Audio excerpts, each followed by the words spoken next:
આજે તો આપણે બેંગ્લોર પહોંચી ગયા અને ઉપરનો એક માલ ખાલી બી કરી નાખ્યો મારા કલેજા. તો હેલો દોસ્તો, કેમ છો બધા મિત્રો? જય દ્વારકાધીશ બધાની. રાત્રે આપણે સૂઈ ગયા હતા હોસ્પેટ પહેલા અને સવારે ઉઠ્યા અને ચા પાણી કમ્પ્લીટ કરીને નીકળી ગયા અને પહોંચી ગયા આપણે હોસ્પેટ. ને હોસ્પેટ પહોંચતા પહોંચતા બપોર થઈ ગયા હતા. આવો મસ્ત મજાનો નજારો હતો. બધું જોતા જોતા હાલ્યા જતા હતા અને પછી આપણે આવી ગયા હતા ચિત્રદુર્ગા રાજસ્થાનીની હોટલે છાંયે રાખી દઈ, કેમ કે આપણે જવાનું હતું નો એન્ટ્રીમાં. એટલે મેં કીધું બપોરે નિરાંતે જમી કાઢવીને 2-3 કલાક રેસ્ટ કરી નાખી ને પછી આપણે 5 વાગે ઉઠ્યા અને ચા પાણી કમ્પ્લીટ કરીને ફરી પાછા નીકળી ગયા આપણે નો એન્ટ્રીમાં સિટીમાં બેંગ્લોર ખાલી કરવાની હતી એટલે.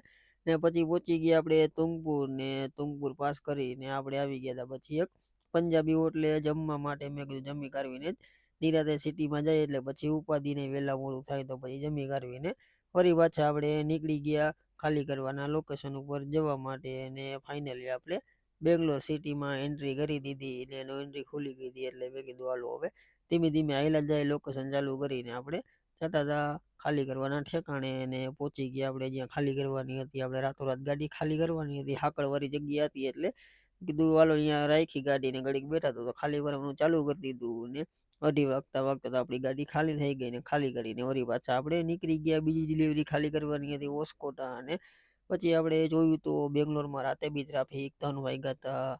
સિટી મોટું રહ્યું એટલે ટ્રાફિક બી એવો હોય.